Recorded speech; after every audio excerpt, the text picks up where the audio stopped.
Hello everyone, welcome to iGate। जैसा कि आपको पता है कि iGate एक इंस्टीट्यूट है जिसमें हम कंप्यूटर साइंस और आईटी एक्सक्लूसिवली यही दो ब्रांचेस में फोकस करके हम गेट की प्रिपरेशन स्टार्ट करते हैं या करवाते हैं। ठीक, प्लस हमारा एक यूट्यूब चैनल भी है iGate, जिसको आप देख रहे हो अभी राइट नाउ। ठीक, हम iGate पे अलॉन्ग विद सब्जेक्ट के कंटेंट को डालने के साथ साथ हम कुछ रियल लाइफ मोटिवेशनल स्टोरीज भी डालते हैं। ठीक है, जो कंटिन्यूस व्यूअर है ना हमारे iGate के, उनको पता है कि बीच बीच में हम अपने स्टूडेंट के प्लेसमेंट के बारे में डिस्कशन किए, उनके सक्सेस होने की स्टोरी डिस्कशन किए हुए हम लोग। ठीक, वो जिस कंपनी में जॉब लगाए हैं और पैकेज ये भी डिस्कशन किया हुआ है। और वैसे भी iGate is known for the most authenticated result all over the India. जितना ऑथेंटिकेटेड रिजल्ट, जितना क्लासरूम का रिजल्ट हम देते हैं, इतना क्लेम करके बता दो कि कोई देता है करके, फिर हम बात करेंगे। ठीक, तो ये तो हुआ हमारा पास्ट, मतलब हमने आज तक क्या क्या परफॉर्म किया हुआ है। ठीक, रिगार्डिंग स्टूडेंट को कॉलेज से उठा के एक रिनाउंड इंस्टीट्यूट में पुटअप करना, एक टीचर के लिए बेस्ट एफर्ट होता है। ठीक है, क्योंकि मैं एक टीचर हूं और मैं इतने सालों से पढ़ा रहा हूं। 8 साल का एक्सपीरियंस हो चुका है मेरे को 2012 से। मैं तब से पढ़ा रहा हूं जब मैं खुद एमटेक कर रहा था। तो 8 साल के एक्सपीरियंस में मैंने गेन किया हुआ है। स्टूडेंट एक टीचर का नाम कैरी फॉरवर्ड करता है और पीक पे लेके जाता है। ठीक, तो आज इस वीडियो में हम क्या डिस्कशन करने वाले पता है? हम रघुवीर सिंह, जो कि आपके सामने बैठे हुए हैं, उसकी सक्सेस स्टोरी के बारे में बात करने वाले हैं। ठीक, अब कुछ कोइंसिडेंस है इसके और मेरे बीच में। कोइंसिडेंस क्या है? जब मैं पहली बार यहाँ पे पढ़ाना स्टार्ट किया था iGate पे, करेक्ट, तो ये मेरा फर्स्ट टाइम पे ये मेरा स्टूडेंट रहा है। तो हम वहां से जर्नी स्टार्ट करेंगे। अलॉन्ग विद दैट हम दोनों सेम कॉलेज से बिलोंग करते हैं। हमारा जो इंजीनियरिंग है, मतलब बेस लेवल जो आप बोल सकते हो, एक इंजीनियर वाली जो फीलिंग आती है बेस लेवल, वो हम दोनों का सेम कॉलेज है और वो कॉलेज का नाम BIT है। और BIT का जो ऑरा है वो पूरा स्टेट जानता है। क्लियर? बाकी सारे कॉलेज का भी एक यूनिक कंडीशन है, यूनिक एनवायरनमेंट है, लेकिन BIT बस बोलने से ही नाम रिफ्लेक्ट कर देता है। ठीक, उसके बाद मैं अब IIT कानपुर से हूं और रघुवीर NIT त्रिची से। तो इस वीडियो में हम क्या बात करने वाले पता है? कि रघुवीर का struggle right from Hindi medium से लेकर कॉलेज लाइफ, और फिर कॉलेज लाइफ से लेकर उसके त्रिची NIT का डिस्कशन, और फिर वहां से जो ओरेकल तक का जो अचीवमेंट है वो डील करने वाले हैं। तो क्यों ना हम उन्हीं से जाने कि रघुवीर कैसे कैसे अपने लाइफ के फेजेस को काउंट किया हुआ है और हर एक स्टेप को क्लाइम करते हुए आज वो ओरेकल में जॉब कर रहा है, जो कि एक ड्रीम होता है।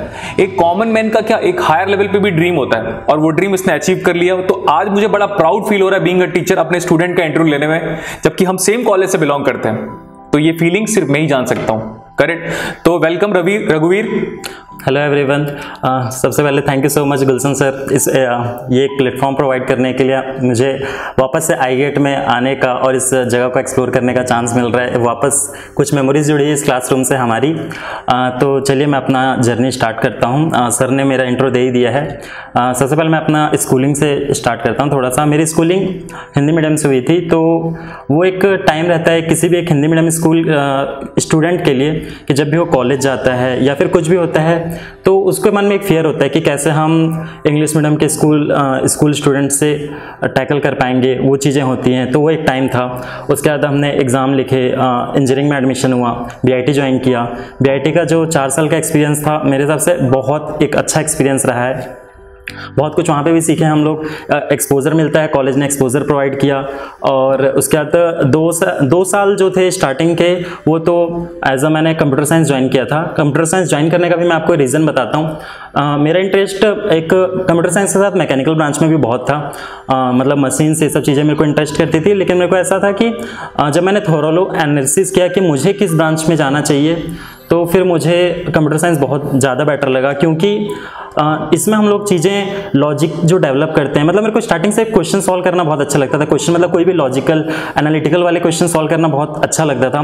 फिर मेरी दीदी थी, उन्होंने मुझे मोटिवेट किया कि कंप्यूटर साइंस ब्रांच को एक्सप्लोर करके देख। तो मैंने उससे देखा तो मुझे बहुत अच्छा लगा। फिर मैंने डिसाइड कर लिया कि मुझे कंप्यूटर साइंस में ही अपना कैरियर बनाना है आगे। फिर इसके बाद BIT की जर्नी स्टार्ट हुई। BIT के 2 साल गए, निकल गए। उसके बाद लेकिन आगे क्या करना है ये क्लियर नहीं था विज़न। उस टाइम पे ऐसा था सिचुएशन कि जस्ट 4th ईयर आएगा और हमारा जॉब लग जाएगा, और जो भी जॉब IT कंपनीज देती हैं सर्विस बेस्ड, उसमें हम जॉब कर लेंगे। तब तक का विज़न उतना ही था। फिर कुछ सीनियर्स ने हमें गाइड किया कि देखो ऐसा नहीं अपने आप को सिर्फ और सिर्फ जॉब तक लिमिटेड मत रखो, और क्या क्या चीज़ें तुम इन फ्यूचर कर सकते हो उन चीज़ों को भी एक्सप्लोर करो। एमटेक का उन्होंने सेशन दिया, अब आगे आप एमटेक करना चाहते हो, एमबीए करना चाह रहे हो तो वो चीज़ें देखो। तो फिर एमटेक में थोड़ा इंटरेस्ट आया, थोड़ा बहुत रिसर्च किया, तो फिर आईगेट के बारे में पता चला। हमारे जितने भी सीनियर्स थे कंप्यूटर साइंस वाले सारे के सारे यहाँ आईगेट में ही स्टडी करते थे। तो फिर हमने मैं और मेरे कुछ फ्रेंड्स थे क्लासमेट्स, हम लोग आके आईगेट में बात किए। तो सबसे फर्स्ट इंटरेक्शन सिद्धार्थ सर से हुआ था। सर से बात हुआ एमटेक को लेके। तो सर ने जो फर्स्ट डे का इंटरेक्शन था वो हमेशा मेरे लिए मेमोरेबल रहेगा, क्योंकि सर ने उस दिन फर्स्ट टाइम मेरे को मोटिवेट किया था कि एमटेक में तुम क्या क्या चीज़ें अचीव कर सकते हो। एज अ मतलब यहाँ इंजीनियरिंग लेवल से तुमको क्या मिलेगा दैट इज़ फाइन, बट अगर तुम एमटेक के साइड जाते हो, मतलब गेट का एग्जाम लिखते हो, एमटेक करते हो, तो तुम्हें कितना कुछ अच्छा एक्सपोजर मिल सकता है। तो वो एक बहुत मैं बोल सकता हूँ मेरा लाइफ का एक टर्निंग पॉइंट था। वहाँ पे फिर मैंने सोचना स्टार्ट किया कि हाँ जस्ट मैं अगर अपने आप को इस मैं एक जॉब के साइड जाना चाहता हूँ, उस चीज़ को अगर छोड़ के मैं अगर एमटेक को अगर एक्सप्लोर करना चाहूँ, गेट एग्जाम के साइड जाना चाहूँ, तो मेरे पास क्या क्या अपॉर्चुनिटी होंगी। फिर वहाँ से फिर हमने गेट क्लासेस स्टार्ट की। मेरे साथ मेरे कुछ क्लासमेट थे बीआईटी के, हम लोग सब ने साथ में एडमिशन लिया था। जून 2016 की बात है। और जब क्लासेस स्टार्ट हुई तो कोइंसिडेंट ये है कि मैंने फर्स्ट सब्जेक्ट भी गुलशन सर से ही पढ़ा था। सबसे फर्स्ट सब्जेक्ट यहाँ पे डिजिटल स्टार्ट हुआ था हमारे लिए। हमने फर्स्ट सब्जेक्ट गुलशन से पढ़ा। तो उस टाइम पे जब तक हम लोग कॉलेज या स्कूल में कुछ पढ़ते थे वहाँ पे जो चीज़ें सीखते थे उनका एक अलग डोमेन होता था, लेकिन जब हमने गेट का कोचिंग यहाँ पे लिया तो वो एक बहुत फ्रूटफुल लगा मुझे। मतलब पहली बार कुछ ऐसा लगा कि हाँ जो हम लोग चीज़ें पढ़ते हैं उसको इन डेप्थ एनालिसिस कर सकते हैं, उससे क्वेश्चन सॉल्व कर सकते हैं। और एक बात होती है कि आप जो इंजीनियरिंग कर रहे हैं तो इंजीनियरिंग में आप लिटरली क्या अचीव करना चाहते हैं, मतलब इंजीनियरिंग करने का मतलब क्या है, वो एक चीज़ मैं बोल सकता हूँ। मे भी हो सकता है कुछ लोग आप मेरी बात से डिसएग्री करें, लेकिन मुझे ऐसा लगता है कि जब मैंने गेट का प्रिपरेशन स्टार्ट किया तब मुझे मीनिंग एक्चुअल में समझ में आई कि हम लोग इंजीनियरिंग किस पर्पज से करते हैं, क्या चीज़ हम लोग अपने 4 साल के पूरे स्पैन में हमको क्या चीज़ें सीखनी चाहिए। तो फिर डिजिटल पढ़ा सर से, बहुत अच्छा एक्सपीरियंस था। घर जाके कुछ क्वेश्चन ट्राई किए, प्रीवियस ईयर गेट के क्वेश्चन सॉल्व हुए, तो एक कॉन्फिडेंस भी आया अंदर से कि चलिए ऐसा नहीं है कि जस्ट डिजिटल पढ़ लिए तो फिर हो गया। फिर वहाँ से फिर मोटिवेशन आना स्टार्ट हुआ, आगे के सब्जेक्ट्स कंटिन्यू करते गए, पढ़ते गए। हम लोग छोटा सा ग्रुप फॉर्म कर लिए थे 4 स्टूडेंट्स का, हम लोग पढ़ते थे साथ में सब, और बहुत अच्छा लगता था। फिर इसके बाद गेट का एग्ज़ाम आया। गेट के एग्ज़ाम दिए। थ्रू आउट ईयर गुलशन सर से बीच में इंटरेक्शन हुआ और फिर डिजिटल हमारा कंप्लीट हो गया। उसके बाद फिर हमारा नेक्स्ट सब्जेक्ट सी स्टार्ट हुआ। तो फर्स्ट टाइम सिद्धार्थ सर से हम लोग को पढ़ने का मौका मिला। वो एक पॉइंट था कि मतलब सी, मतलब लिटरली हम लोग को सी सब्जेक्ट से प्यार हो गया। मतलब सर बहुत डेप्थ में पढ़ाए, बहुत अच्छे से पढ़ाए, और वहाँ से तो फिर गेट के लिए फिर इंटरेस्ट और आना चालू हो गया। मतलब इंटरेस्ट एक स्टार्टिंग में आ चुका था, लेकिन ये होता है कि एक पुश का ज़रूरत होता है कि आप उस चीज़ को कैरी फॉरवर्ड कर सकें। फिर सी पढ़े, फिर उसके बाद सर से डेटा स्ट्रक्चर और एल्गोरिथम्स पढ़े, और तब तक तो फिर मतलब गेट मतलब ऐसा हो गया था कि पर्पस एकदम क्लियर हो चुका था, विजन क्लियर हो गया था कि अब बस गेट देना है हमको और सीधा गेट ही निकालना है। बाकी चीज़ें प्लेसमेंट ये सब चीज़ अब साइड में रखते हैं और हमको गेट पे पूरा फोकस करना है। फिर वाला पॉइंट आ गया, सब्जेक्ट्स पढ़ते गए और हमारा ग्रुप बन गया था। श्रेयांश था, मोहनीश था, स्वाति थी, हम लोग प्राजक्ता थी, हम लोग सब एक साथ ग्रुप में प्रिपरेशन करते थे। फिर हम लोग पढ़ते गए और फिर कुछ सब्जेक्ट्स आए। बाद में जब गेट में आप प्रिपरेशन करते जाएंगे तो कुछ सब्जेक्ट्स आएंगे जहाँ पे आपको थोड़ा सा फियर भी लगेगा।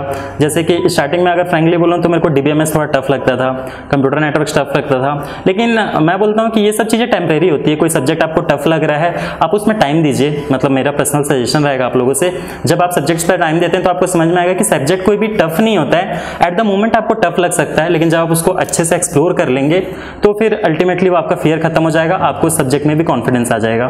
फिर इसके बाद पूरा प्रिपरेशन हुआ। थ्रू आउट सिद्धार्थ से हम लोग को मोटिवेट करते रहे। मतलब हम लोग का कभी भी मोटिवेशन डाउन होता था, हम लोग सर को फ़ोन करते थे, सर से मिलने से ज़्यादा सीधा चले आते थे। सर ने हमें कभी भी नहीं बोला कि इस टाइम पे नहीं होता। सर के लिए हमेशा था कि जब भी तुमको थोड़ा भी डाउन लगे बिल्कुल आओ, बिल्कुल मेरे से बात करो। और हम लोग आते थे और एकदम अगर मोटिवेशन डाउन है यहाँ आते थे, सर से रिचार्ज होते थे, मोटिवेशन रिचार्ज करते थे और वापस जाके फिर से पढ़ाई चालू कर देते थे। और गुलशन सर से बीच बीच में थोड़ा बहुत इंटरेक्शन होता रहता था, वो भी हमें मोटिवेट करते रहते थे।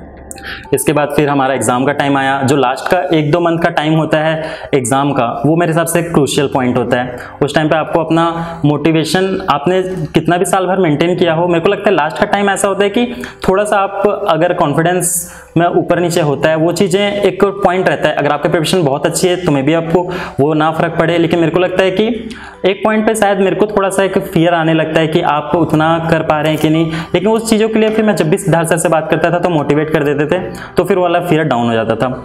फिर एग्ज़ाम का दिन आया, एग्ज़ाम दे के आए, फिर सर से इंटरेक्ट किए, अच्छा एक्सपीरियंस था। हाँ, ये बोलना ऑनेस्टली बोलूँ तो एग्ज़ाम उतना अच्छा मेरा नहीं गया जितना मैं एक्सपेक्ट कर रहा था, लेकिन ऑल्दो फिर भी मैं सेटिस्फाइड था अपने परफॉर्मेंस से, but it would have been better. फिर इसके बाद रिजल्ट आया मेरे दोस्तों का, तो बहुत अच्छे रैंक्स आए थे, मेरा थोड़ा सा स्लाइटली पीछे हो गया, तो थोड़ा एक थोड़ा सा डिसअपॉइंटमेंट होता है। तो फिर ऐसा लगता है कि आपके दोस्त लोग अब IITs में एडमिशन लेंगे।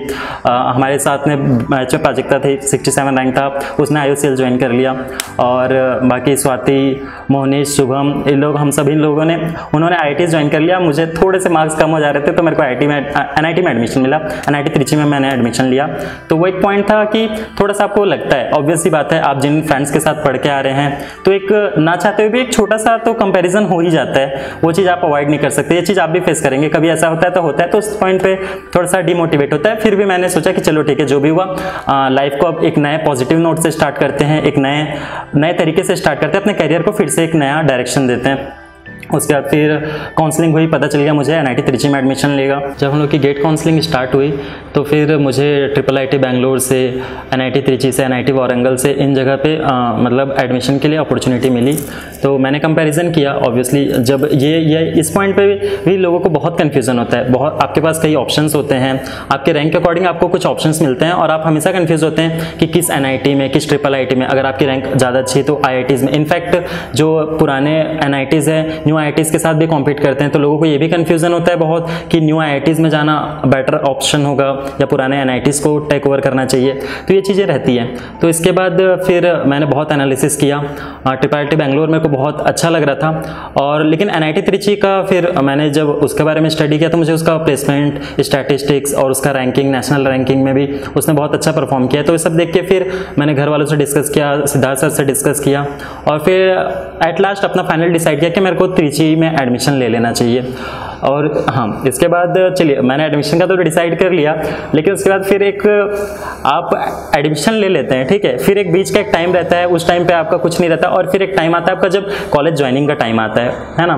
तो जब कॉलेज ज्वाइनिंग का बात आया तब फिर थोड़ा कॉलेज के बारे में फिर सोचना स्टार्ट किया कि मैंने एडमिशन तो ले लिया, लेकिन कॉलेज साउथ में है, और साउथ में मतलब देखिए, being a central India person या फिर आप नॉर्थ इंडिया से बिलोंग करते हैं, तो साउथ में जाने में एक हेजिटेशन रहता है लैंग्वेज का, क्योंकि आप जानते हैं कि साउथ की जो लैंग्वेजेस होती है हमारे मतलब मैं किसी को ऑफेंड नहीं कर रहा, लेकिन जस्ट बता रहा हूँ, हमारे लिए उन लैंग्वेज को समझना थोड़ा सा टफ होता है। तो वो एक फियर फैक्टर था अंदर में कि वहाँ जाएंगे तो कैसे होगा मैनेज। फिर खैर जैसे भी फिर फर्स्ट डे हम लोग कॉलेज स्टार्ट किए। कॉलेज जाने के बाद क्लासेस तो 2-3 दिन के बाद स्टार्ट हुई, लेकिन उसके पहले हम लोग कॉलेज एक्सप्लोर किए। कॉलेज एक्सप्लोर कर रहे हैं तो बहुत अच्छा था, कैंपस भी उसका बहुत ह्यूज है, 800 एकड़ समथिंग है, और वहाँ जाके एक चीज़ समझ में आ गई कि language is not a barrier. क्योंकि अगर आप ऐसे कॉलेज में, नेशनल लेवल कॉलेज में जाते हैं तो वहाँ लैंग्वेज बैरियर नहीं होता, क्योंकि जनरल आपको जो स्टडी का एनवायरनमेंट होता है वो इंग्लिश होता है, तो वहाँ पे लैंग्वेज आपके लिए बैरियर नहीं रहता। और जो भी नेशनल लेवल कॉलेज है, मैं बिलीव करता हूँ whether it is IIT, NIT और IIITs, ये आपको ऐसा अपॉर्चुनिटी प्रोवाइड करते हैं कि आपके लिए लैंग्वेज डजेंट मैटर, आप किस कल्चर से, किस लैंग्वेज से, या फिर आप कौन से इंडिया के किस पार्ट से आ रहे हैं, ये आपको ग्रेजुअली एक साथ एक्सेप्ट करते हैं, आपको एक कॉमन प्लेटफॉर्म प्रोवाइड करते हैं, और हर किसी को सेम अपॉर्चुनिटी देते हैं कि आप आगे जाके कुछ अच्छा कर सकें। वो आपको थ्रू आउट एक अच्छा प्लेटफॉर्म देते हैं। तो ये चीज़ें थी। फिर हाँ, हमारे फिर कॉलेज तो वाला चीज़ टेंशन खत्म हो गया। दोस्त मिले, कुछ नॉर्थ से दोस्त मिले, कुछ साउथ के दोस्त मिले, सबसे एक अच्छा खासा फ्रेंडशिप वाला इन्वायरमेंट क्रिएट हुआ। कॉलेज से स्टार्ट हुआ, तो जब एकेडमिक्स आपका स्टार्ट होता है तो भी एक रहता है डर। हम लोग जब तक इंजीनियरिंग में रहते हैं हम लोग पढ़ाई के लिए उतना सीरियस नहीं रहते हैं, मतलब हमारा मतलब मोस्टली लोग रिलेट कर पाएंगे इस चीज़ को। हम लोग जब तक हम लोग इंजीनियरिंग में रहते हैं हम लोग ये सोचते हैं कि सब्जेक्ट हम लोग पुश करते हैं कि एग्जाम के टाइम पे पढ़ लेंगे, और चीज़ें हम लोग बहुत लीनियंटली लेने लगते हैं। लेकिन जब आप एमटेक ज्वाइन करेंगे तो इन चीज़ों में फिर आपको थोड़ा सा चीज़ों को सीरियसली लेना पड़ेगा, क्योंकि वहाँ पे फिर आपको फिर रेगुलर असाइनमेंट्स और छोटे मिनी प्रोजेक्ट्स ये सब मिलने स्टार्ट हो जाते हैं, तो आपको थोड़ा सा सीरियस रहना पड़ता है उन चीज़ों के लिए। आपको time to time actively participate करना पड़ता है, हर चीज़ों को करना पड़ता है। उसके बाद फिर सीनियर्स से इंटरेक्शन हुआ, सीनियर्स से इंटरेक्शन भी बहुत अच्छा लगा। एक चीज़ मैं बोल सकता हूँ प्राउडली कि NIT त्रिची में जो सीनियर इंटरेक्शन और जो फैसिलिटीज सीनियर्स प्रोवाइड करते हैं आप लोग को, वेदर इट इज़ एकेडमिक और प्लेसमेंट से रिलेटेड हो या जो भी गाइडेंस हो, वो बहुत अच्छी होती है ना। और मैंने दूसरे कॉलेज के फ्रेंड से भी कंपेयर किया, लेकिन मुझे इतना समझ में आया कि ये चीज़ें यहाँ पे यूनिक थी जो कि बहुत आपको हेल्प करेगी।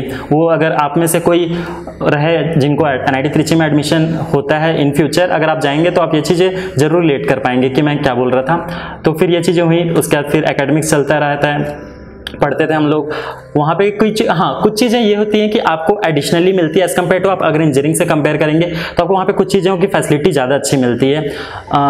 ये फैक्ट है, जैसे कि आपके कंप्यूटर सेंटर्स 24/7 ओपन रहते हैं, आपके लैब्स 24/7 ओपन रहते हैं। आपको जब मन है, आपको रात को 2 बजे भी पढ़ने का मन है, रात को 3 बजे पढ़ने का मन है, आप जाइए, बिल्कुल पढ़िए, कोई रोक टोक नहीं, कोई रोकने वाला नहीं है ना। और क्या बोलते हैं, आप नाइट लाइफ एक्सप्लोर कर सकते हैं, घूम सकते हैं, फिर सकते हैं, जो भी मन है आप बिल्कुल कर सकते हैं, कोई रोकने के लिए नहीं। आप वो चीज़ें आपको अपॉर्चुनिटी वाइज मिलती है।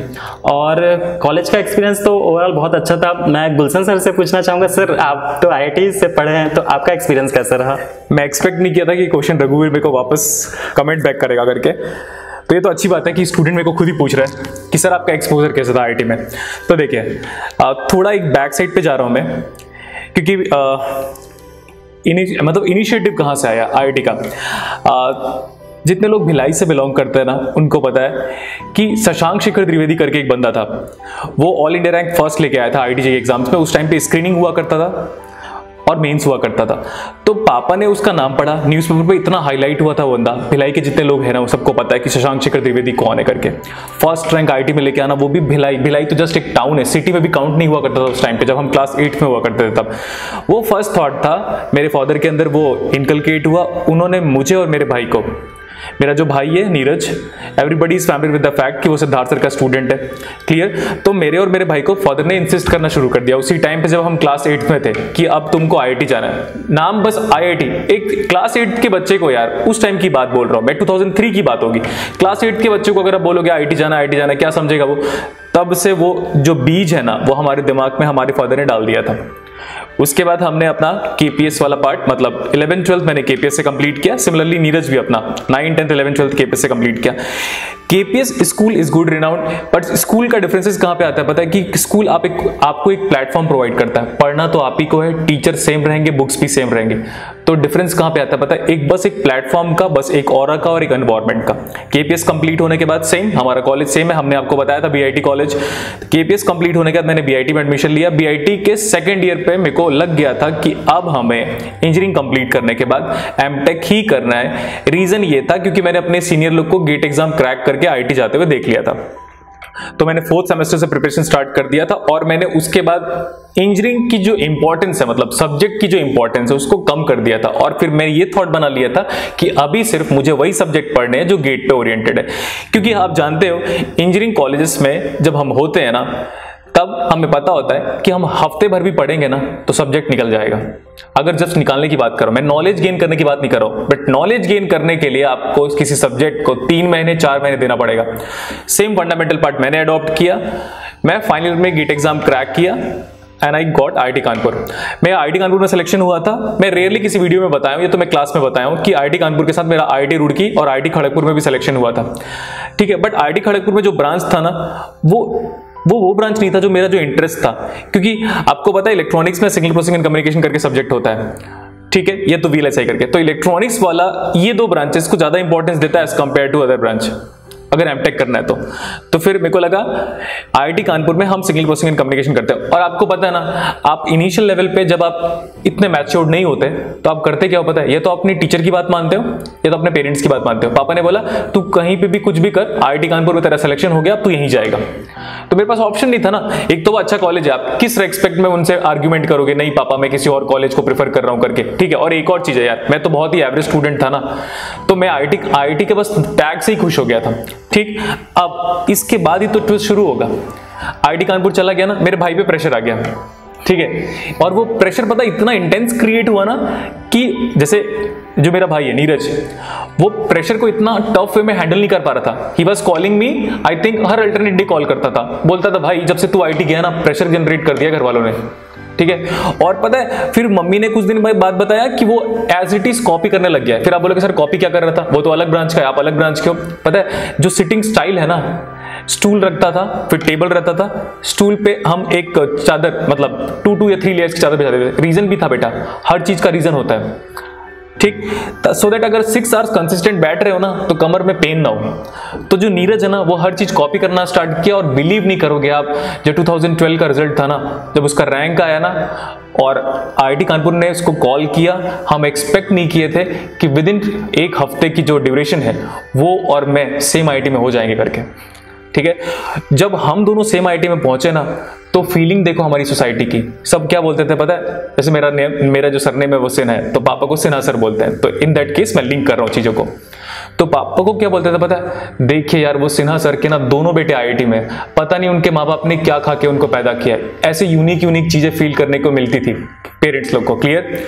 और आप जानते हो कि हर एक स्टूडेंट जो 12th में जो मैथ्स लेता है ना, उसकी यही फीलिंग होती है कि वो अपना बीटेक या फ्यूचरिस्टिक तो एमटेक होता है, अपना बीटेक आईटी से करे या एनआईटी से करे। वो ड्रीम तो हमारा कंप्लीट नहीं हुआ था, तो हमने अपना एमटेक वाला ड्रीम आईटी से कंप्लीट किया। अब आईआईटी में जाने के बाद जो आपको रेस्पेक्ट मिलता है ना वो यूनिक होता है। जब तक आप आईआईटी में हो ना, इंटरेस्टिंग बात बता रहा हूं, जब तक आप आईआईटी कैंपस के अंदर हो सारे आईआईटीएन है, सारे आईआईटीएन है, सब लोग आईआईटीएन है, कोई रेस्पेक्ट नहीं मिलेगा क्योंकि सब यूनिफॉर्म हो, नॉर्मलाइज्ड हो वहां पे। आप आईआईटी से बस बाहर निकल जाओ, उसके बाद आप बोलो कि you are from IIT Kanpur, 2nd year 1st year. देखना पता है जो पेरेंट्स है ना वो इतना पॉजिटिव फील करेंगे, अरे बेटा आप आईआईटीएन हो क्या। They used to give you lot of respect जब हम ट्रेन और फ्लाइट से ट्रेवल करते थे उस टाइम पे, जब हम एमटेक करते थे, अभी भी आज भी सेम। लेकिन उस टाइम पे बोलते थे करंट ईयर्स में हुआ तो दे यूज्ड टू आस्क कि बेटा आईआईटी का एनवायरनमेंट बताओ। और अगर साथ में उनका कोई बच्चा है ना तो उनको बोलते थे हाँ आप हमारे बच्चे को कोई गाइडलाइंस दे दीजिए सो दैट ये भी बड़ा होकर आप जैसा बने। आप सोचो ना यार, आपके जैसा बने ऐसा बोल रहे हैं, एक टाइम पे आप वैसे ही थे और उस टाइम पे आपको गाइडलाइंस मिला था या मिला हुआ करता और आपके सामने कोई और बंदा होता और आप उसके लिए इंस्पिरेशन की काम करते। आज वही चीज आप उस बच्चे के लिए इंस्पिरेशन के लिए काम कर रहे हो, ठीक है। इतना रेस्पेक्ट जो मिलता है ना आईआईटी जाने के बाद वो यूनिक होता है, करेक्ट। और रेस्पेक्ट के लिए हम कुछ भी कर सकते हैं। अगर जैसे मैं बता दूं कि सब रेस्पेक्ट आपको मिलने वाला है तो आप पॉजिटिव फील करोगे। और रेस्पेक्ट के साथ साथ एक और चीज है यार, एनवायरनमेंट मिलेगा, स्टाइपेंड मिलेगा, पता है कि साला हमारा जॉब सिक्योर है, ठीक है। वर्ड्स थोड़ा आगे हो गया था अब, बट आप मेरी फीलिंग को समझो, मेरा एनर्जी लेवल इस पीक पे पहुंच जाता है जब मैं एमटेक आईआईटी कानपुर के बारे में डिस्कशन करता हूं। सब लोग क्या बोलते हैं पता है, अरे यार आईआईटी कानपुर तो इतना टफ है, अब वहां पे पढ़ाई कैसे की है। एग्जैक्टली वही तो हम बताना चाहते हैं। एक हार्ड वर्किंग स्टूडेंट, एक लेबोरियस स्टूडेंट, एक डेडिकेटेड स्टूडेंट लाइफ में कुछ भी कर सकता है। सक्सेस को उसके पीछे आना पड़ेगा, success brings with the hard work, correct. इतना है। अब ये तो आपका एक फेज हो गया। नेक्स्ट फेज बताता हूं मैं। जब आप आईआईटी में हो ना तो आपकी फीलिंग क्या पता है ना, अब कुछ भी हो ना हमारा फ्यूचर सिक्योर्ड है, ठीक। पता है कि जॉब लगी जाएगी, ये फीलिंग तो आप भी जानते हो। नेक्स्ट, जब आप आईआईटी में हो ना तो आपको ना बीटेक स्टूडेंट से मिलने का एक्सपोजर मिलता है। बीटेक स्टूडेंट वाले क्या करते हैं पता है, आपसे डाउट पूछेंगे क्योंकि टीचर असिस्टेंटशिप होता है जिसकी वजह से हमें स्टाइपेंड मिलता है। तो बीटेक स्टूडेंट आपसे इंटरेक्ट करेंगे ना और आपको पता है आप उनसे थोड़ा सीनियर हो, रेस्पेक्ट जरूर देंगे बट इंटरनली आपके अंदर एक फीलिंग आएगी कि आप टॉप ब्रेन्स ऑफ इंडिया के हिसाब से इंटरैक्ट कर रहे हो, तो you are also going to take care of your knowledge, क्योंकि हम वहां पे फिर नॉलेज शेयरिंग की बात हो जाती है। अब दो इंपॉर्टेंट लोगों के बीच में जब नॉलेज शेयरिंग होगी तो हर बंदा अपने आप को एक डिसेंट लेवल पे प्रूव करना चाहेगा, ठीक। ये भी हो गया, ये तो एक्सपोजर आईआईटी का। अलॉन्ग विद दैट पता है जो आईआईटी में फीलिंग क्या पॉजिटिव आती है, आप जाओ लेक्चर अटेंड करो, प्रोफेसर आपको अटेंडेंस के लिए ना प्रेशराइज नहीं करेगा। बेस्ट पार्ट, आना है आओ, नहीं आना है मत आओ। अटेंडेंस कम है, सैशनल कम नहीं करेगा आपका वो, first thing, that is the positive part. BTech वालों के साथ जो एक्सचेंज ऑफ इंफॉर्मेशन होता है ना उससे आपको क्लियर हो जाता है कि यार हम जिस प्लेटफॉर्म पे है ना वहाँ से बहुत सारी चीज़ें गेन कर रहे हैं। क्लियर। तो ये तो IIT कानपुर का इन्वायरमेंट था, बट अब हम IIT कानपुर के साथ साथ जो हमारा स्टूडेंट है रघुवीर, इसके कॉलेज के बारे में भी तो थोड़ा इंटरेक्ट कर लें। तो इसने just suddenly all of suddenly एक एनोनिमस क्वेश्चन पूछ दिया था, मैं एक्सपेक्ट नहीं किया था और मैं रेडी भी नहीं हुआ था इसके बारे में। तो ठीक है, मेरे को लगता है इसका आंसर मैंने दे दिया। अब रघुवीर के बारे में, मतलब उसकी अपकमिंग स्टोरी के बारे में वापस उन्हीं से सुनना चाहते हैं हम। अच्छा ठीक है सर, मैं अभी वापस से कंटिन्यू करता हूँ अपना स्टोरी। तो देखिए, तो IITs में जो फ्रेंड्स बनते हैं ऑब्वियसली सब या तो इधर आपके कुछ बीटेक फ्रेंड्स बनेंगे, मोस्टली आपके क्लासमेट से आपके फ्रेंड्स होंगे एमटेक वाले, तो सब गेट क्रैक करके आए रहते हैं और बहुत अच्छी रैंक्स लेके आए होते हैं। तो सबका जो एक थिंकिंग लेवल होता है वो एक लेवल अप होता है। और प्लस मैं एक चीज़ बोल सकता हूँ कि जो भी फ्रेंड्स आते हैं वो बहुत डाइवर्स जगह, मतलब बहुत अलग अलग इंडिया के अलग अलग पार्ट से आए होते हैं। मतलब ऑल्दो वो साउथ के NIT थी, बट हमारे क्लासमेट्स सब जगह से थे, West Bengal, UP, Bihar, Maharashtra, Rajasthan, Jammu Kashmir also, and obviously south also like Karnataka, Kerala, this parts also covered like Tamil Nadu. तो ये चीज़ें कि आपको अलग अलग जगह के बारे में जानने का भी एक चांस मिलता है। ये चीज़ सर भी रिलेट कर पाएंगे कि आपके फ्रेंड्स जब पूरे ऑल ओवर इंडिया से बनते हैं तो आप इंडिया को और ज़्यादा इन डेप्थ में जानते हो और ज़्यादा अच्छे से समझ पाते हो कि हम लोग क्यों बोलते हैं कि इंडिया मतलब डाइवर्स होके भी एक यूनिक कंट्री है। ये चीज़ें समझ पाते हैं हम लोग। तो ये बहुत एक अच्छा एक्सपीरियंस होता है पर्सनली। और इसके बाद फिर ये सब चीज़ें हो जाती है, एक साल एंड होता है, फिर NITs और IIITs में इन जनरल प्लेसमेंट्स आपके थर्ड सेम की स्टार्टिंग से चालू हो जाती है। प्लेसमेंट का टाइम आया, एक थोड़ा सा फेयर फैक्टर रहता ही है, प्लेसमेंट को लेके अनसर्टेनिटी रहती है। बीच बीच में तब सिद्धार्थ सर से थोड़ा बहुत बात होता था, तो सर तो हमेशा मोटिवेट करते थे हमारा, जब भी कोई टेंशन है तो ये चीज़ें आंख बंद करो और सिद्धार्थ सर को कॉल लगाओ, सर से बात कर लो कि सर ये टेंशन हो रहा है, बताइए क्या करें। तो सर हमेशा रेडी रहते हैं गाइड करने के लिए। तो ये चीज़ तो था खैर। और उसके बाद फिर सीनियर्स भी थे वहाँ के, उन्होंने भी बहुत अच्छे से गाइड किया। फिर प्लेसमेंट स्टार्ट हुआ, कुछ दिन के बाद फिर मेरा प्लेसमेंट हो गया, ऑरेकल में प्लेसमेंट हुआ। अगर पर्सनली बताऊं तो मेरे को ऐसा लगता है कि मैं जिस लेवल से, मतलब ऑरेकल अगर आप जाएंगे तो आपको पता चलेगा ऑरेकल DBMS में मार्केट लीडर है, ग्लोबल लीडर है, ट्रूली ग्लोबल कंपनीज है। तो हम लोग की प्लेसमेंट प्रिपरेशन स्टार्ट हुई। जब प्लेसमेंट के लिए आप प्रिपेयर करते हो तो ऑल्दो आप गेट के सब्जेक्ट्स वापस से रिपीट करते हो, लेकिन मोस्टली आपको कोडिंग पार्ट में बहुत ज़्यादा फोकस करना होता है। आपको कोडिंग अच्छी लेवल की सीखनी पड़ती है, ये फैक्ट है। आपको कोडिंग में मेहनत करना पड़ेगा, आपको प्रॉब्लम सॉल्विंग लेवल, आपको एक लेवल अचीव करना पड़ेगा, प्रॉब्लम सॉल्विंग स्किल्स डेवलप करनी पड़ेगी, पर्सनालिटी थोड़ा डेवलप करना होता है, अपना कम्युनिकेशन अच्छा करना होता है। लेकिन हाँ, NIT का एक एडवांटेज ये भी था कि क्योंकि फ्रेंड्स कुछ साउथ से थे, आपके फ्रेंड बनते हैं, तो आपका कम्युनिकेशन प्रॉपरली इंग्लिश में होता है। तो आपकी अगर आपको इंग्लिश में फियर, कुछ लोगों को होता है, मेरे को था पर्सनली, तो मैं बता रहा हूँ, तो वो चीज़ होता है कि जब आप ऐसे अलग अलग लैंग्वेज मतलब लोगों से इंटरेक्ट करते हैं तो क्या होता है कि आपके पास ऑप्शन नहीं होता है कॉमन लैंग्वेज बस बचती है इंग्लिश, तो आपको फोर्सफुली इंग्लिश में कम्युनिकेट करना पड़ता है। तो स्टार्टिंग में ऑल्दो आपको टफ लगेगा, लेकिन एक टाइम के बाद आप हैबिचुअल हो जाते हो और आपको फिर समझ में आता है कि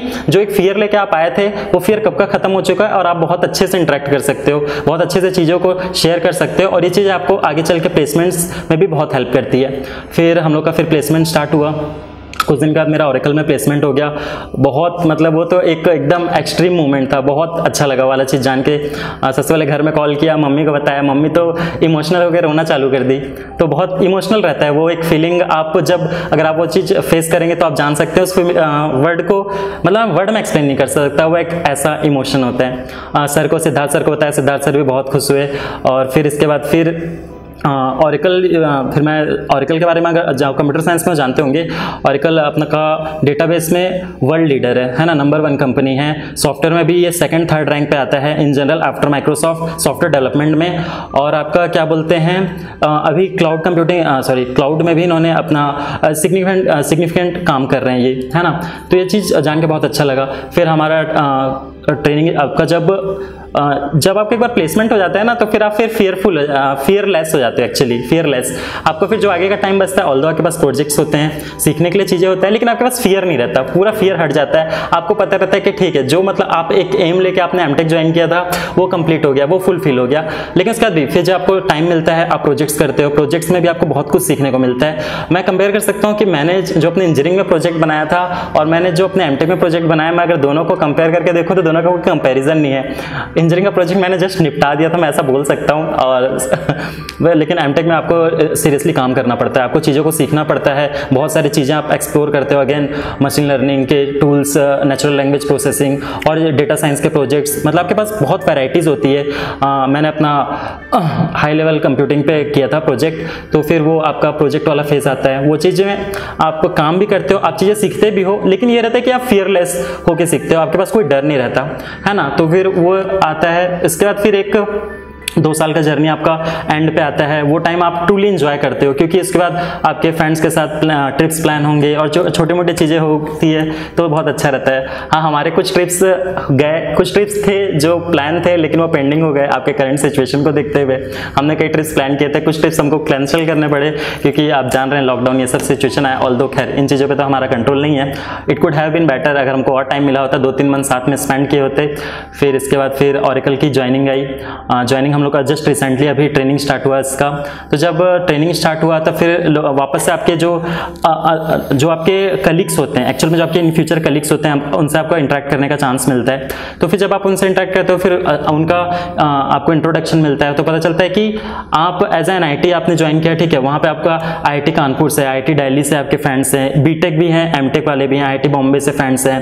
तो मतलब कि फिर यहाँ पे आके फिर कंप्लीट वो एक वाला एहसास हुआ कि हाँ, मैं वहाँ पे जो शायद थोड़ा सा लैग कर गया था कि मैं IIT अचीव नहीं कर पाया, वो चीज़ जो एक रहता है ना, मतलब कुछ भी रहता है, एक थोड़ा सा रहता है, वो चीज़ यहाँ पे आके कंप्लीट फुलफिल हो गई कि नहीं ठीक है, अब ट्रूली हमने वो चीज़ अचीव कर लिया जिसके लिए लोग ड्रीम करते हैं। तो वो चीज़ का एक जो सेटिस्फैक्शन लेवल होता है ना, वो बहुत यूनिक होता है। तो ये एक बहुत अच्छा एक्सपीरियंस था। ऑल्दो अब ये जर्नी तो चल ही रही है और आप जानते हैं कि स्काई इज़ द लिमिट हम लोग बोलते हैं हमेशा। तो हमने तो अभी उड़ना चालू किया है, हम देखते हैं हम लोग कहाँ तक जा सकते हैं। और बस है कि सर की ब्लेसिंग रहे, अपने पेरेंट्स की, मम्मी पापा की ब्लेसिंग्स रहे, जितने भी टीचर्स से पढ़े उनकी ब्लेसिंग रहे, गुलशन सर आपकी भी ब्लेसिंग रहे। तो हम लोग का देखते हैं और कितना अच्छा हो पाता है। सो ग्रेट रघुवीर की स्टोरी तो आपको बहुत इंटरेस्टिंग लगी होगी, लेकिन जैसे सपोज मैं अपने आप को स्टूडेंट के जगह पे रखूं और फिर जो कुछ क्वेश्चंस अराइज होंगे तो मेरे को लगता है वो कॉमन क्वेश्चंस पे एक बार रघुवीर से पूछना चाहता हूं। तो फर्स्ट क्वेश्चन देखता हूं। फर्स्ट क्वेश्चन क्या है, जैसे कि मैंने बोला है आपको स्टूडेंट की जगह पे रख के देख रहा हूं, तब एक स्टूडेंट को क्या थॉट आएगा पता है रघुवीर, कि आपकी 12th क्लास तक का जो मीडियम है वो हिंदी मीडियम है, तब आप वहाँ पे कंफर्टेबल थे। फिर आप सडनली इंजीनियरिंग में जंप किए, सडनली क्या, ऑफ कोर्स 12th के बाद तो हम इंजीनियरिंग करते ही हैं, तो आप इंजीनियरिंग में जंप करोगे और इंजीनियरिंग की पूरी पढ़ाई यार इंग्लिश में होती है। तो स्टूडेंट पॉइंट ऑफ व्यू, ये मेरा भी खुद का भी क्वेश्चन, क्योंकि मेरा तो 12th तक इंग्लिश मीडियम था तो मेरे को प्रॉब्लम नहीं हुआ, ठीक है। बट रघुवीर आपने प्रॉब्लम डेफिनेटली फेस किया होगा, ऐसा मुझे लगता है। तो वो जो प्रॉब्लम है ना, उसका सॉल्यूशन बताइए। और इनिशियल लेवल पे कई बार आदमी के दिमाग में नेगेटिव थॉट्स आता है कि हम हिंदी मीडियम से और यहाँ पे सारे बच्चे या majority of crowd English medium का है, तो हम कैसे कोप अप करेंगे, और फिर लगभग आपको कितना टाइम लग गया एक सस्टेनेबल कंडीशन आने के लिए, तो वो आप एक बार बताइए हमें। हाँ, ये क्वेश्चन बहुत सही क्वेश्चन आपने पूछा है मेरे हिसाब से, क्योंकि पर्सनली इस क्वेश्चन को मैं बहुत रिलेट करता हूँ। जब भी हम लोग मतलब 12th तक हम लोग हिंदी मीडियम में पढ़ते हैं और फिर जब सडनली सही में जब हम लोग कॉलेज ज्वाइन करते हैं, वहाँ पूरा सिलेबस अचानक से पूरा हर चीज़ हमको इंग्लिश में पढ़ना होता है, तो एक फियर फैक्टर अगेन वापस आ जाता है कि कैसे होगा अचानक से, अभी तक सब कुछ हिंदी में पढ़ा, अब सब कुछ इंग्लिश में पढ़ना है, तो एक फियर फैक्टर तो आ जाता है। और मेरे हिसाब से जो भी हिंदी मीडियम में होंगे वो इस चीज़ को रिलेट जरूर करेंगे कि ना ये चीज़ आती है बिल्कुल, और एक डर आपके मन में रहता है कि जो आपके फ्रेंड्स होंगे जो इंग्लिश मीडियम से होंगे, आपको उनके साथ कॉप अप करना है, आपको उनके साथ चीज़ें मेंटेन करनी है, सिर्फ ना ही सिर्फ एकेडमिक लेवल पे, बाकी और भी अदर एक्टिविटीज़ भी होती हैं, उन सभी चीज़ों में आपको उनके साथ हेड टू हेड लेके चलना है ना। तो वो चीज़ रहता है, थोड़ा सा लगता है, लेकिन मेरे को लगता है कि ना टाइम के साथ अगर आप टाइम देते हैं, आप चीज़ों को सीखने में टाइम लगाते हैं, आप अपनी पर्सनालिटी पे वर्क करते हैं, थोड़ा सा अगर आप टाइम देते हैं तो डेफिनेटली आप बहुत जल्दी इस चीज़ों को ओवरकम कर जाते हैं। जैसे मेरे को लगता है कि हार्डली 1-2 मंथ का टाइम तो मेरे को लगा, 2-3 मंथ लगता है, थोड़ा सा आपका ये टाइम जाता है, लेकिन उसके बाद जब आप अपने ऊपर थोड़ा सा काम करना स्टार्ट करते हैं, जब अपने इंप्रूवमेंट के लिए काम करना चाहते हैं, तो आप इन चीज़ों को बहुत जल्दी ओवरकम कर लेते हैं। और उसके बाद फिर आपको फिर ये सब फील नहीं होता कि आपने अपनी पढ़ाई हिंदी मीडियम से की है, क्योंकि वो चीज़ें फिर आप पढ़ने लग जाते हैं और हर चीज़ें फिर आपके फ्लो में आ जाती है। और फिर सेमेस्टर एग्जाम्स होते हैं, आप उसमें परफॉर्म करते हैं, मार्क्स अगर आप अच्छे ले आते हैं तो फिर मेरे को लगता है वो डेफिनेटली पूरा कंप्लीट ओवरकम हो जाता है। फिर वाला फियर नहीं रहता, वाला हिंदी इंग्लिश मीडियम वाला आई थिंक वाला फियर ओवरकम हो जाता है, मेरा ऐसा पर्सनली फील करता हूँ। थैंक यू रघुवीर, बहुत सही आपने एग्जाम्पल दिया। बट मेरे को लगता है शॉर्ट सेंस में रघुवीर ये कहना चाहता है कि अगर आपको सीखने की क्यूरियोसिटी है ना, राइट, सीखने की क्यूरियोसिटी अगर है तो आप सीख सकते हो। नेक्स्ट जो स्टूडेंट को थॉट आ रहा होगा, अगर वो वीडियो को प्रॉपरली वॉच कर रहा होगा, तो जो नेक्स्ट थॉट आ रहा होगा वो ये है कि जैसे कि BIT कॉलेज है, उसने एक प्लेटफॉर्म प्रोवाइड किया आपको बीटेक कंप्लीट करने के लिए। एग्जैक्टली। NIT कॉलेज है, उसने एक प्लेटफॉर्म प्रोवाइड किया आपको एमटेक कंप्लीट करने के लिए। तो दोनों प्लेटफॉर्म पे, दोनों के एक्सपोजर पे आपका माइंडसेट वाइज या वर्ल्ड को देखने का नजरिया जो होता है, क्योंकि बिकॉज रियल वर्ल्ड पे तो एक स्टूडेंट को प्रैक्टिकल वर्ल्ड को फेस ही करना है। तो मैं चाहता हूं आपका व्यूज क्या था, मतलब BIT में रह के as a BTech point of view and NIT Trichy में रह के as a MTech point of view, आपको दुनिया का नजरिया, मतलब दुनिया को देखने का नजरिया क्या था। नेक्स्ट आपको क्या गेन किया, it means like knowledge point of view, आपने क्या गेन किया। जी हाँ, देखिए दोनों कॉलेज, ऑब्वियसली मैंने दोनों कॉलेज से मैं पढ़ा हूँ, तो दोनों कॉलेज मेरे लिए बहुत ज़्यादा ही रिस्पेक्टफुल है। लेकिन आपने मेरे उस चीज़ के लिए पूछा कि मेरा विज़न कैसा रहा उन कॉलेज में लेके। तो देखिए BIT में जब हम लोग पढ़ते हैं, मतलब ऐसा कॉलेज को टारगेट नहीं करते, सॉरी इंजीनियरिंग को लेके चलते हैं, क्योंकि ऐसा नहीं है कि आप इसी कॉलेज से पढ़ रहे हो, आप किसी भी कॉलेज से पास आउट हो। एंड अगर आप किसी प्राइवेट कॉलेज में स्टडी कर रहे हैं तो आपको जो एक एक्सपोजर मिलता है वो मेरे हिसाब से थोड़ा सोर्स वाइज लिमिटेड होता है ना। जैसे कि प्लेसमेंट अपॉर्चुनिटीज़ लिमिटेड होती है ना। और प्लेसमेंट को अगर साइड भी रख देते हैं तो और भी चीज़ें होती हैं, जैसे कि लैब एक्सेस टाइम है, या फिर आपको कंप्यूटर एक्सेस करना है, लाइब्रेरी एक्सेस करना है, इन चीज़ों का एक टाइम बाउंड होता है, like morning to evening something like that. तो ये सब चीज़ें होती है। हाँ, लेकिन वही जब आप किसी नेशनल लेवल कॉलेज में आप पढ़ना चालू कर देते हैं, किसी प्रेस्टिजियस कॉलेज में, IIT NIT में, IIIT में आप ज्वाइन करते हैं, तो मेरे को लगता है कि ये एक्सपोजर आपके लिए बहुत एक्सपोनेंशियली इंक्रीज हो जाता है। आपको जो फिर वहाँ पे जो मिलता है, और मेन सिर्फ एनवायरनमेंट की बात नहीं है, लोगों की भी बात होती है। वहाँ पे जो लोग आते हैं उनका अपना एक विजन लेके आते हैं। देखिए जब मैंने इंजीनियरिंग ज्वाइन किया तब मेरे जो फ्रेंड्स बने, उनका विजन ये था कि अभी तो जस्ट कैरियर स्टार्ट हुआ है, 2-3 साल के बाद हम लोग सोचेंगे इन फ्यूचर क्या करना है। 3rd ईयर 4th ईयर में हम लोग आते हुए सोचेंगे कि हमको क्या करना है। लेकिन जब हम लोग एमटेक ज्वाइन करते हैं तो वहाँ जो आपके फ्रेंड्स बनते हैं उनका विजन बहुत स्टार्टिंग से क्लियर होता है। उनको पता होता है कि वो यहाँ क्यों आए हैं, उनको वो क्या टारगेट लेके आए हैं, उनको यहाँ से क्या अचीव करके जाना है। तो एक विजन का डिफरेंस होता है, ये चीज़ तो है। और एक्सपोजर वाली मैंने बात बता दी कि एक्सपोजर भी आपको वहाँ पे ज़्यादा मिलता है, प्लस जो आपके फ्रेंड्स बनते हैं वो विजन वाइज बहुत ज़्यादा क्लियर होते हैं अपने कैरियर को लेके, बहुत ज़्यादा। क्योंकि ये भी होता है कि देखिए कुछ ऐसे स्टूडेंट्स भी होते हैं, कुछ ऐसे होते हैं जो आपके साथ फ्रेशर होते हैं, डायरेक्ट आपके साथ ज्वाइन करते हैं। जैसे मैंने 18 में मैंने अपनी इंजीनियरिंग 18 में कंप्लीट की और मैंने डायरेक्ट 18 में ही ज्वाइन किया, मैंने ड्रॉप नहीं लिया था। कुछ ऐसे फ्रेंड होंगे, एक आध फ्रेंड जो आपके ड्रॉपर होंगे, कुछ ऐसे फ्रेंड्स होंगे जो एक्सपीरियंसड होंगे, जो 2-3 साल कंपनी एक्सपीरियंस के बाद आते हैं। तो आपको उन लोगों से भी इंटरेक्ट करने का चांस मिलता है कि एक्चुअली कॉर्पोरेट लाइफ कैसी रहती है। ऑल्दो ये बात जरूर है कि वो सर्विस बेस्ड कंपनीज में काम करके आए होते हैं और अपने लेवल को इंक्रीज करने के लिए आते हैं कि अब वो किसी प्रोडक्ट बेस्ड कंपनीज में स्विच करेंगे, तो ये चीज़ होता है। लेकिन फिर भी आपको उनका जानने का मौका मिलता है। ये चीज़ मेरे हिसाब से इंजीनियरिंग में नहीं होती है, तो ये एक डिफरेंस है मेरे हिसाब से।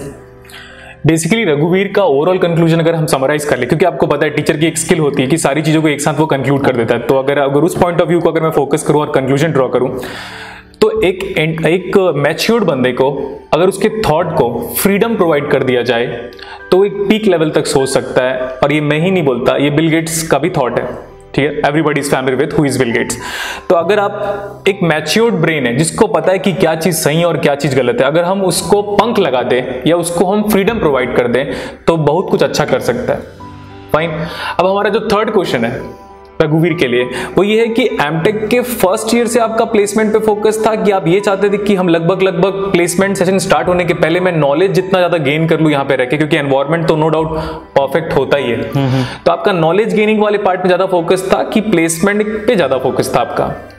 एक्चुअली मैं यहाँ पे बोलना चाहूँगा कि वहाँ पे आपको एक बैलेंस ड्रॉ करना होता है खुद के लिए कि आप क्या एक्सपेक्ट कर रहे हैं अपने एमटेक डिग्री से। वहाँ पे आप जा रहे हैं तो आपको अपना ऑब्वियसली आपको जो नॉलेज का जो विजन है, मतलब जो डोमेन है नॉलेज का, वो भी आपको एक्सपेंड करना है। एक इंजीनियरिंग पास आउट और जब आप उसके बाद 2 साल के बाद एमटेक पास आउट होते हैं तो आपके नॉलेज में एक डिफरेंस आता है। वो डिफरेंस कितना होगा वो आप पे टोटली डिपेंड करता है। आप अपना पोटेंशियल किस लेवल तक स्ट्रेच करेंगे वो मेन है। तो देखिए प्लेसमेंट रहता है, हमेशा से स्टार्टिंग से फोकस रहता है प्लेसमेंट का, लेकिन प्लेसमेंट के साथ साथ आपको अपने नॉलेज एक्सपेंशन के लिए भी बैलेंस बनाना पड़ता है। आप मतलब पैरेलली आप दोनों पे वर्क करते हैं, आप अपने स्किल्स डेवलप करते हैं, आप नई नई टेक्नोलॉजीज पे भी वर्क करते हैं, एज वेल एज आप प्लेसमेंट के लिए भी प्रिपेयर करते हैं। तो एक आपको बैलेंस बनाना होता है।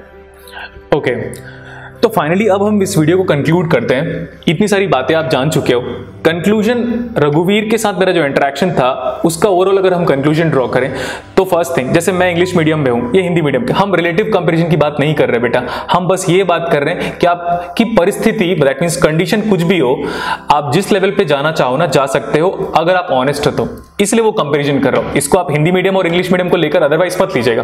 जैसे मैं इंग्लिश मीडियम पे हूं तो मेरे को प्रॉब्लम नहीं हुआ था, बट इसको प्रॉब्लम हुआ था, वो प्रॉब्लम इसने ओवरकम कर लिया। तो हर एक हिंदी मीडियम वाले स्टूडेंट के लिए भी ये पॉजिटिव इंस्पिरेशन है कि वो अपने प्रॉब्लम को ओवरटेक कर सकता है। नेक्स्ट वन, NIT त्रिची में ये चला गया था, मैं IIT कानपुर में चला गया था, बट अगर मुझे बोला जाए कि सर प्लेसमेंट कैसा होता है IIT कानपुर का, तो मैं बोलूंगा IIT कानपुर अगेन एक प्लेटफॉर्म प्रोवाइड करता है, NIT त्रिची भी अगेन आपको एक प्लेटफॉर्म प्रोवाइड करता है, लेकिन जॉब आपके टैलेंट के बेसिस पे लगेगा। ऐसा नहीं कि कोई भी बस उठ के चला जाएगा और जॉब लग जाएगा उसका, उसको भी प्रूव करना पड़ेगा इंटरव्यूअर के सामने, पैनल के सामने उसको प्रूव करना पड़ेगा। फाइन, तो ये एक जर्नी होती है। इट मींस हर वो इंसान सक्सेसफुल हो सकता है जिसके पास डिटर्मिनेशन हो, जिसके पास हार्ड वर्क हो और जो हर्डल्स को क्रॉस कर जाए। तो ये तो था मेरा कंक्लूडिंग स्टेटमेंट मेरी तरफ से, बट हम अपने रघुवीर भी तो स्टूडेंट है हमारा, तो उसको भी एक अपॉर्चुनिटी देते थे कि वो अब अपना कंक्लूडिंग स्टेटमेंट क्या बोलना चाहता है। ठीक है, तो रघुवीर आप बताइए फिर। देखिए, मेरे को ऐसा लगता है कि हर पर्सन अपनी स्टोरी का खुद एक राइटर होता है, हर अपनी स्टोरी का खुद एक हीरो होता है ना।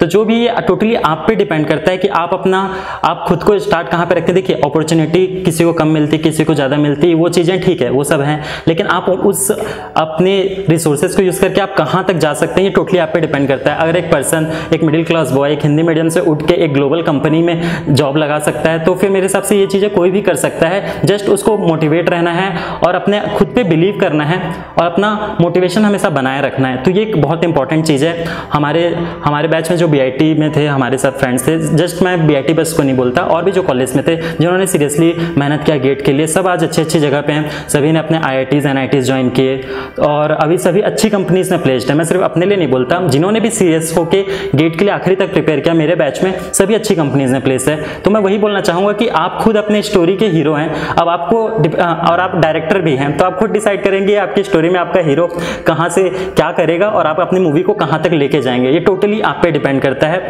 और बस इसी के साथ मैं भी अपना बात तो यहीं पे खत्म करना चाहूंगा सर। और again thank you so much Gulshan sir, मेरे को मेरा इंटरव्यू लेने के लिए और इतना एक अच्छा पॉजिटिव इंटरेक्शन के लिए थैंक यू सो मच। और बच्चों, आपको भी, मैं बच्चे बोलूँगे नहीं, मेरे को नहीं पता, आप मेरे बैच के ही हैं, 2-3 साल जूनियर होंगे जरूर। आप बिल्कुल मोटिवेट होकर पढ़ाई कीजिए, बिल्कुल टेंशन मत लीजिए। IGET को मैं पर्सनली सपोर्ट करता हूं क्योंकि मैं यहाँ से पढ़ा हुआ हूँ। अगर आप यहाँ ज्वाइन करते हैं तो बिल्कुल ज्वाइन कीजिए, अगर आप कहीं और भी ज्वाइन करते हैं, आपकी विषय है ना, तो आप ये बहुत एक अच्छा अपॉर्चुनिटी आपको प्रोवाइड करता है। और मैं एक चीज़ बोल सकता हूँ कि गेट लिखने का डिसीजन, अगर आपने गेट के लिए सीरियस प्रिपरेशन किया है, वो आप कभी लाइफ में रिग्रेट नहीं करेंगे। आपको हमेशा प्राउड फील होगा कि आपने किसी मोमेंट पे डिसाइड किया था कि आपको गेट की प्रिपरेशन करनी है और आपने उसके लिए प्रिपरेशन किया। ये चीज़ मैं आपको हमेशा बोलूँगा। Okay, thank you. So thank you यार रघुवीर, मेरे को तो काफी प्राउड फील हो रहा है इस बात पे कि मैं फर्स्ट टाइम पे अपने स्टूडेंट का इंटरव्यू ले रहा हूँ, ठीक है, ऑन आवर यूट्यूब चैनल। इसके पहले सिद्धार्थ सर ही लिया करते थे। अब हम कंक्लूजन ड्रॉ कर लेते हैं बेटा। कंक्लूजन इसलिए ड्रॉ कर रहा हूँ कि बिकॉज पता है इतना सारा डिस्कशन हुआ है, तो at the end of the day आप अपने साथ मैसेज क्या लेके जाओगे, ये बड़ा इंपॉर्टेंट चीज है ना। तो इस मैसेज सुन लो। आप अगर ऑनेस्ट हो, डिटरमाइंड हो और अगर आपको पता है कि ये वाला ड्रीम मेरा ही है, मुझे ही उस ड्रीम को अचीव करना पड़ेगा, nobody is going to help you, everybody is going to support you और अपोज यू। सपोर्टर को अपने साथ लो। अपोजिशन जो है ना, अपोजिशन ही तो एक नेगेटिव पॉइंट बनता है जो कि दूसरे सेंस में आपको मोटिवेट करता है कि यार इसने मुझे ये बोला था, now I am going to prove him with my hard work and success. Clear इतना? सो एक बात का केयर करो, लोग आपको कितना भी कुछ बोले, अगर आप ऑनेस्ट हो और हार्ड वर्किंग हो और आपको अपने ड्रीम के बारे में आइडिया है बेटा, तो नो नीड टू वरी। जिस दिन आप प्रूव कर लोगे ना कि देखो नाम आई एम सक्सेसफुल, उस दिन सारी चीजें वर्थ होगी। और मैं एक सेंटेंस कहना चाहता हूं, मैं एक बिग फैन हूं सैफिन हसन का, यंगेस्ट IPSer ऑफ इंडिया। मैं कभी भी उसको इंस्पिरेशन नहीं बनाता जिसको इन जनरल लोग इंस्पिरेशन बनाते हैं। मैं अपना इंस्पिरेशन उसी बंदे को मानता हूं। At the age of 21 he had cracked UPSC exams, rank as such मुझे याद नहीं आ रहा है, बट वो youngest IPS officer of India है। उसका स्टेटमेंट है, जिस टाइम पे आपका स्ट्रगल पीक पे होगा ना, तो आपको पीछे नहीं मुड़ना है। अगेन रिपीट करता हूं मैं, जिस टाइम पे आपका स्ट्रगल पीक पे होगा ना, यू टर्न नहीं मारना है, उसको या तो कांस्टेंट रखो या तो और ज्यादा स्ट्रगल करो, तब तब जाके उसी पॉइंट पे डिसाइड होता है कि कौन सक्सेसफुल है और कौन फेलियर है।